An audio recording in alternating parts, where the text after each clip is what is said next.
అత్యంత ప్రచారంలో ఉన్న బాక్సర్ మైక్ టైసన్ ఓటమి పాలయ్యారు.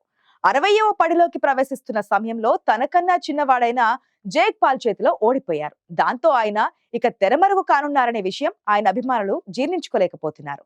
మైక్ టైసన్ అంటేనే ఉక్కు లాంటి కండలు. బాక్సింగ్ రింగ్ లో పిడుగుద్దులు మాత్రమే గుర్తుకు వస్తాయి.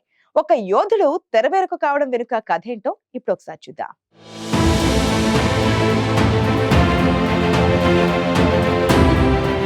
ప్రపంచంలో ఎంతో మంది గొప్ప వ్యక్తులు పుడుతూ ఆ శతాబ్దంలో తమకంటూ ఓ స్థానం సంపాదించుకున్నారు. ఐన్స్టీన్, బ్రూస్లీ, చార్లీ చాప్లిన్ ఇలా చెప్పుకుంటూ పోతే ప్రతి రంగంలోనూ గొప్ప వ్యక్తులు ఆవిర్భవించి ప్రపంచాన్ని మెప్పించారు. వారు ఉన్నా లేకపోయినా చరిత్రలో నిలిచిపోయారు. అలాంటి వారిలో మైక్ టైసన్ కూడా ఒకరంటే అతిశయోక్తి కాదు. మైక్ అంటే తెలియని వారు ఉండరు. ముఖ్యంగా బాక్సింగ్ అంటే ఇష్టపడే వారికి, బాడీ బిల్డింగ్ అంటే ఆసక్తి ఉన్న వారికి మైక్ టైసన్ గురించి చెప్పాల్సిన అవసరం ఉండదు. అంతగా మైక్ టైసన్ పేరు సంపాదించుకున్నారు. దాని వెనుక దశాబ్దాలుగా మైక్ టైసన్ కృషి దాగి ఉంది.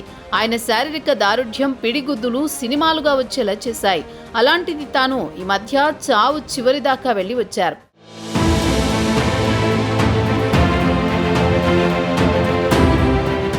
ఆయనపై బాక్సింగ్ లో గ్రేటెస్ట్ అన్న సినిమా కూడా నిర్మితమైంది. నిజంగానే గ్రేటెస్ట్ ఆఫ్ ఆల్ టైమ్ గా మైక్ టైసన్ కు పేరుంది. బాక్సింగ్ క్రీడలో తాను ఎన్నో రికార్డులు సృష్టించారు, మరెన్నో బెల్ట్లను పొందారు. అందువల్లే సంవత్సరాలుగా బాక్సింగ్ క్రీడలో మకుటం లేని మహారాజుగా వెలుగొందుతున్నారు. అయితే తాజాగా తనకంటే వయసులో చాలా చిన్నవాడైన 27 సంవత్సరాల జేక్ పాల్ చేతిలో టైసన్ ఓటమి పాలయ్యారు. ఇది ప్రపంచవ్యాప్తంగా ఆయన అభిమానుల్లో తీవ్ర నిరాశను మిగిల్చింది. అయితే ఏ హీరోకైనా ఓ ముగింపు అన్నది ఉంటుంది. 58 సంవత్సరాల వయసులో ఆయన నుంచి ఇంకా రివార్డులు ఆశించడం అత్యాశగానే ఉంటుంది. పైగా ఆయన ఈ మధ్య తీవ్ర అనారోగ్యం పాలయ్యారు. మరోవైపు టైసన్ ఓడిపోవడంతో రకరకాల విమర్శలు కూడా వ్యక్తమయ్యాయి.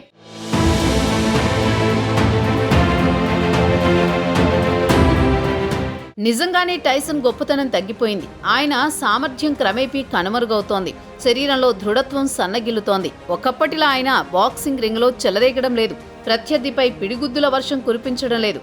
వయసు పైబడుతోంది కాబట్టి అతడి శక్తియుక్తులు కూడా తగ్గిపోతున్నాయి. సోషల్ మీడియాలో ఆయన అభిమానులకు ఎప్పుడూ సంచలనాలే కావాలి. ఆయన ఓటమిని వారు కలలోనైనా ఊహించలేరు. అందుకే బాక్సింగ్ ప్రేమికులు ఈ విధంగా వ్యాఖ్యానించారు. అయితే దీనిపై టైసన్ స్పందించక తప్పలేదు. ఈ క్రమంలో ట్విట్టర్ ఎక్స్లో అతడు ఓ సుదీర్ఘ వీడియో పోస్ట్ చేశారు. తన ఓటమికి కారణాలపై విశ్లేషించుకున్న విషయాలను అభిమానులతో పంచుకున్నారు. తానెందుకు జేక్ పాల్పై గెలవలేకపోయాననే విషయాన్ని వివరించారు.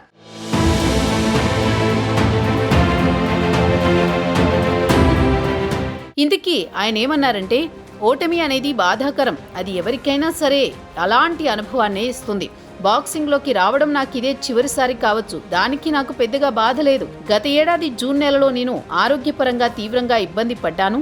చావు చివరిదాకా వెళ్లి వచ్చాను. వైద్యులు నా కోసం 8 సార్లు రక్త మార్పిడి చేశారు. 12 కిలోల వరకు బరువు తగ్గాను. మళ్లీ నా ఆరోగ్యాన్ని పొందడానికి తీవ్రంగా పోరాడాల్సి వచ్చింది. అయితే అంతిమంగా నా ఆరోగ్యంపై నేను విజయం సాధించాను. మళ్లీ నేను నా పూర్వ ఆకృతిని దాల్చాను. డల్లాస్లోని కౌబాయ్ స్టేడియంలో నాకంటే వయసులో చాలా చిన్నవాడైన యువకుడితో నేను పోరాడాల్సి వచ్చింది. నేను 8 రౌండ్ల పాటు పోరాడాను. దానిని నా పిల్లలు దగ్గరుండి చూశారని టైసన్ వ్యాఖ్యానించాడు.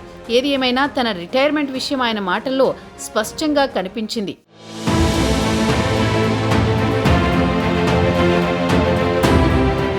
అయితే ఈ మ్యాచ్లో జేక్ విజేతగా నిలిచిన తర్వాత తనదైన విధంగా స్పందించాడు. ఈ సమయంలో రికార్డులు ఒక్కసారిగా బద్దలయ్యాయి. మైక్, నేను నిన్ను ప్రేమిస్తున్నాను. నెంబర్లు తప్పుగా ఉండవు. రికార్డులు భద్రంగానే ఉంటాయి. త్వరలోనే అధికారికంగా ప్రకటన వస్తుంది.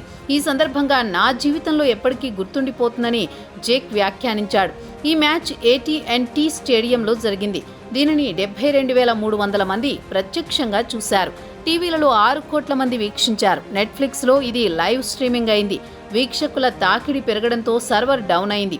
ఈ మ్యాచ్కు 3 న్యాయ నిర్ణేతలుగా వ్యవహరించారు. అయితే అతిగా మద్యం తాగడం, మాంసాన్ని తినడం వల్ల టైసన్ అల్సర్ వ్యాధికి గురయ్యారు. కొంతకాలంగా దాని నివారణ కోసం అతడు మందులు వాడుతున్నారు. ఇటీవల ఆ వ్యాధి తిరగబెట్టడంతో అతడు చావు చివరి అంచుల దాకా వెళ్లి వచ్చారు.